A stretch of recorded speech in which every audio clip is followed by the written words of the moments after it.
30 Minutos está de volta. Hoje estamos falando sobre como o ser humano se relaciona com a morte. Imagine estar num helicóptero e, de repente, numa fração de segundos, o piloto anuncia que a aeronave vai cair. Como você reagiria? Essa experiência foi vivida por 2 moradores de Teresópolis em janeiro deste ano. A queda do helicóptero foi registrada por moradores da região.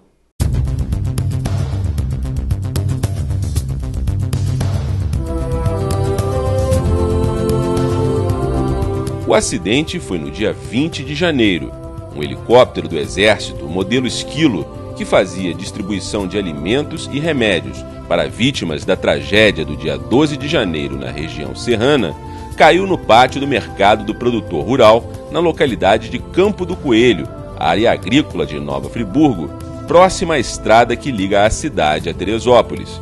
5 pessoas estavam a bordo, 3 delas militares. Os outros 2, moradores de Teresópolis, o ex-ouvidor da prefeitura Ricardo Raposo e o presidente da Cruz Vermelha no município, Herculano Abraão. Era um voo de reconhecimento, no meu caso. Nós fomos a algumas localidades que estavam muito vulneráveis, dependendo de algum apoio, especificamente, cada uma com a sua particularidade, só que não se chegava por via terrestre. Campo Limpo, São José do Rio Preto, foram os locais que nós nos dirigimos. No caso do Ricardo, que na época comandava a Central de Desaparecidos, ele precisava também fazer determinados levantamentos por conta desse órgão que ele na época coordenava. Os 2 ficaram feridos. Ricardo teve suspeita de traumatismo craniano e levou 15 pontos na cabeça. Herculano teve ferimento na perna que demorou 4 meses para cicatrizar.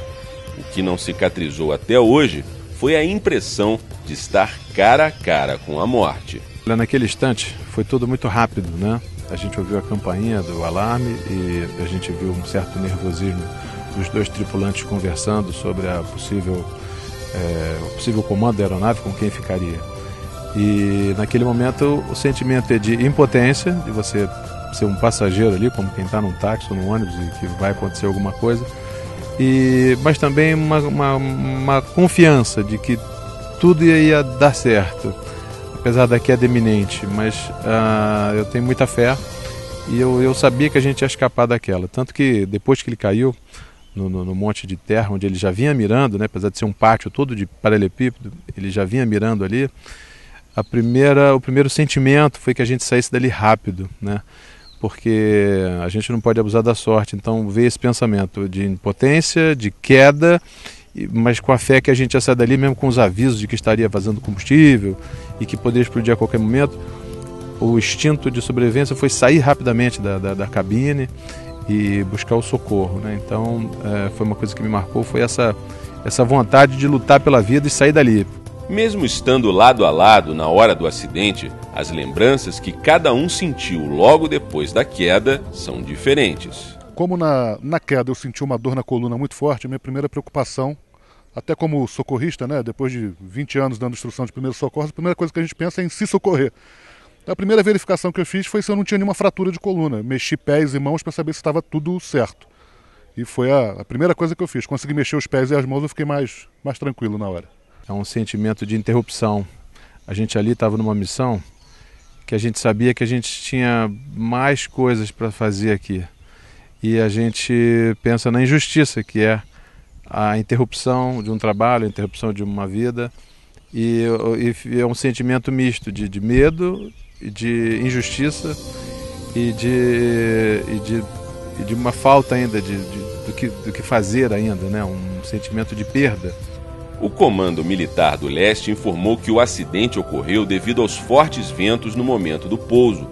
Uma fonte ligada às operações aéreas na região serrana explicou que a frente do helicóptero se elevou demais e fez com que o rotor de cauda tocasse o solo. Em seguida, com o rotor danificado, a aeronave tombou. Os militares que estavam a bordo só sofreram escoriações leves. Para Ricardo e Herculano, a experiência de escapar da morte fez com que eles repensassem a maneira com que levavam suas vidas. Acho que a gente dá mais valor às coisas pequenas, coisas que passavam desapercebidas. Eu já dava muito valor às coisas pequenas, mas isso nos fez sentir mais fortes, isso nos fez sentir mais próximos da família, dos amigos. Acho que um pouquinho mais de oração, né? De conversa com Deus, não importa a fórmula, né? Qual é a fórmula, qual é o texto decorado. Um pouquinho mais de contato com aqueles que a gente não enxerga, né? Que a gente sabe que estão acima de nós. E quem já viu a verdadeira face da morte tão de perto, como define esse momento em que, de repente, a vida acaba? É aquela pergunta, né? Pô, logo comigo? Tinha que acontecer logo comigo. E muita gente pergunta, passou o filme? Sinceramente, eu acho que nem dá tempo de passar o filme. Entendeu? É tudo muito rápido, é aquela fração de segundos que é o nosso pensamento. Depois de uma experiência tão aterradora, será que é mais comum ter mais medo da morte do que antes? Eu tenho menos medo depois do acidente. Eu confesso a você que eu tenho receio normal que todos tinham, né? Mas eu nunca me pautei pelo medo para fazer as coisas. Eu sempre fiz o que eu achava. Inclusive não era meu primeiro voo, já tinha voado várias outras vezes. E feito algumas outras atividades de risco. E eu acho que a gente não deve se limitar por isso. Eu acho que você fazendo qualquer esporte, qualquer aventura, com segurança, se você tomar todos os cuidados, você não deve se pautar pelo medo, e sim pela segurança de fazê-lo, né?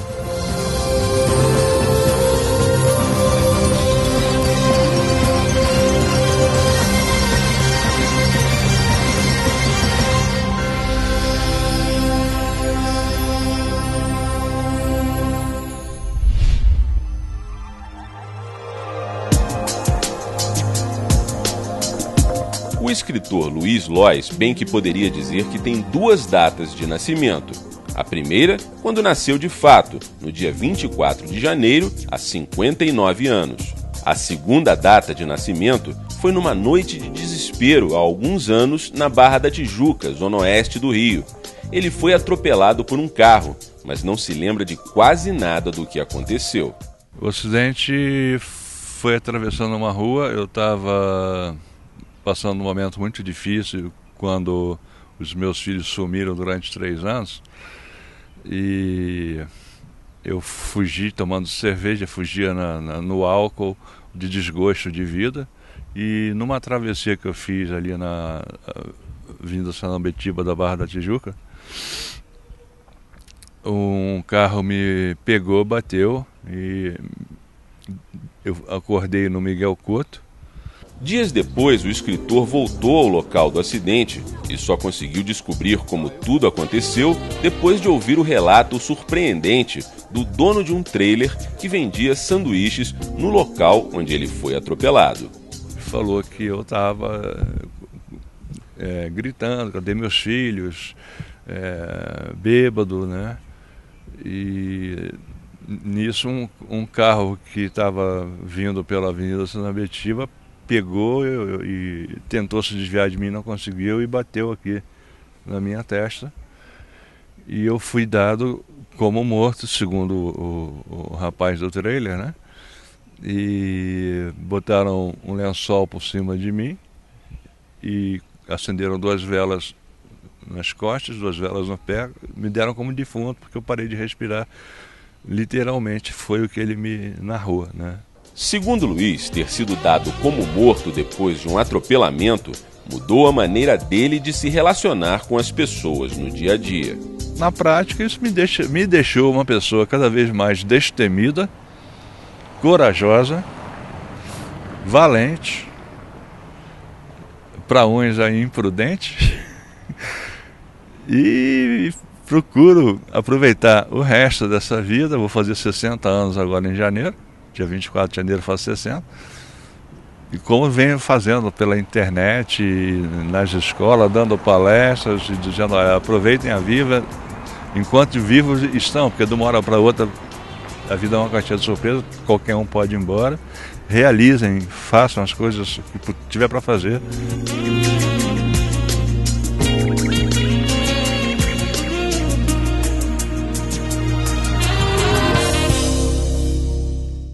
Em instantes, o resultado de uma enquete realizada pela equipe do 30 Minutos com mais de 100 pessoas no Facebook.